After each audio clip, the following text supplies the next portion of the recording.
আল্লাহর বিরোধিতায় এভাবে লাগিয়া গেলেন কেন সবাই মিল্লা? কি ঘটনাটা? আল্লাহর সাথে যুদ্ধ করতেছেন। কোরআনুল কারীমে তো আছে, আল্লাহ নিজে বলছে যে সুদ খায়, আল্লাহ তাকে বলছে সুদখোর হারামখোর, তুই আমার সাথে যুদ্ধের জন্য রেডি হ। ফা'দানু বিহারবিন মিনাল্লাহি ওয়া রাসূলিহি, ফা'দানু, তারা যেন প্রস্তুতি নেয়, তারা যেন আমি আল্লাহ এবং আমার রাসূলের সাথে যুদ্ধের ঘোষণা শুনে নেয়। আমি তোর সাথে যুদ্ধ করব, সুদখোর তোরে আমি দেখাবো। সুদ খাচ্ছিস তো অভাব দূর করার জন্য, তোর কোন বাপে তোর অভাব দূর করে দেয় আমি দেব। হারামখোর আমি দেব, তোর কোন আব্বায় তোর অভাব দূর।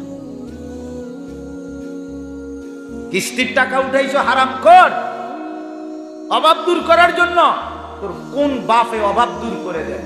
আল্লাহ বলছে আমি দেব, আমি দেব। অল্প সময় অল্প কথা, মনে রাখতে সুবিধা। ছোট্ট বই অল্পতেই পড়ে শেষ করা যায়।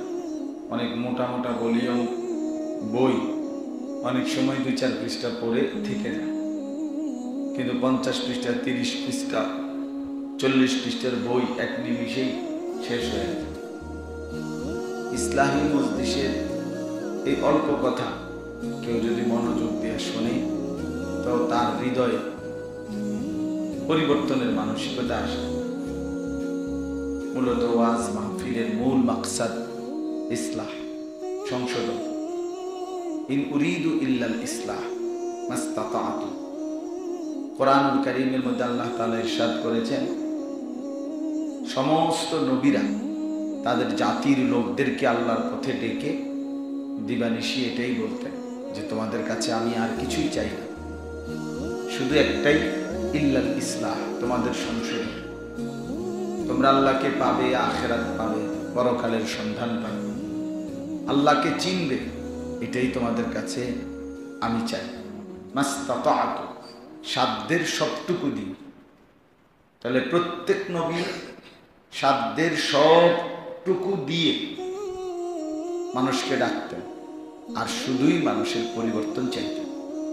এই জন্য ইসলাহী মজলিস, ইসলাহী মাহফিল, এই ইসলাহ এই শব্দটা কোরআনের শব্দ, অর্থাৎ পরিবর্তন, সংশোধন, জীবনটা গঠন, এটাই মাকসাদ।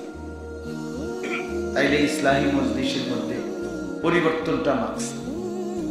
আর এই ছোট্ট সময়ের ভিতরে যেন জেহেনে ঢোকে, দিলের মধ্যে যেন বসে, এই জন্য অল্প কথা বলা।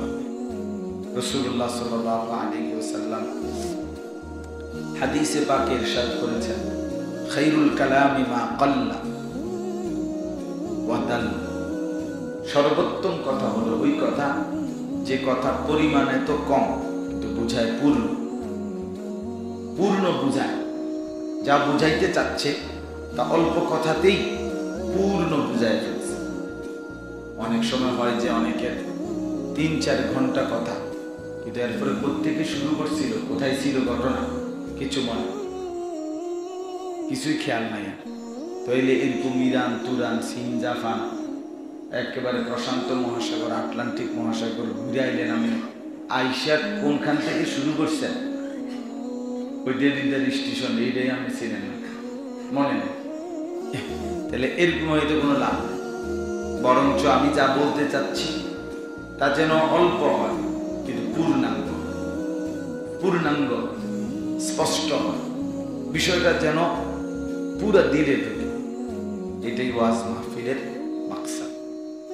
হাদিসের মধ্যে আছে, সাহাবায়ে কেরাম নবী সাল্লাল্লাহু আলাইহি সাল্লামের ওয়াজ শুনলেন, শুনে জারাফাত মিনহাল উয়ুন ওয়া ওয়াজিলাত মিনহাল কুলুব। সাহাবীরা বলেন আমাদের চোখ থেকে পানি ঝরতে লাগলো এবং আমাদের দিল আল্লাহ তাআলার ভয়ে কাঁপতে লাগলো। তাহলে বোঝা গেল ওয়াজের পরে উচিত কি? ওয়াজের পরে উচিত খিচুড়ি না, ওয়াজের পরের মূল বিষয় হলো বিরিয়ানি, ওয়াজের পরের মূল বিষয় হলো কেনাকাটা, দৌড়ঝাঁপ, হই হুল্লোড় না। ওয়াজের মধ্যে, ওয়াজের পরে মূল মাকসাদ হওয়ার কথা আল্লাহর বান্দাদের চোখ দিয়ে পানি আসবে, দিল আল্লাহর ভয়ে কম্পমান। অন্তরের মধ্যে প্রেরণা জাগে, হাই কি করছি, কি করা উচিত। এটা যদি না জাগে, না আসে, তো কি লাভ? আল্লাহর কথা শুনেই কি লাভ, বলেই কি লাভ, আল্লাহর কথার আয়োজন করেই কি লাভ। এই জন্য স্বাভাবিকভাবে আমি অনেক আগ থেকেই দেখছি আমাদের শরীফ ভাই, তার আব্বা সব সময় তাদের ভিতরে, আরো অনেকবারই আমি এই মসজিদে আসছি, এই একটা ফিকির কাজ করে যে ছোট্ট হোক, অল্প হোক, কিন্তু ধারাবাহিকভাবে আল্লাহর বান্দাদেরকে কিছু কিছু কথা শোনানো। শরীফ ভাইয়ের আব্বা আমার একটু আগে বললেন, এই ওই মাদ্রাসার রুমে যে হুজুর আপনি যতদিন বাঁচেন, যখনই সুযোগ পান, মাঝে মধ্যে 6 মাসে, 9 মাসে, 3 মাসে আমাদের এই মসজিদে একটু আইসেন, কিছু কথা বললেন। এই যে ওনার একটা আকাঙ্ক্ষা, নেককার লোকের একটা আকাঙ্ক্ষা, যে আমার কওমের লোকেরা আল্লাহর কথা শুনে।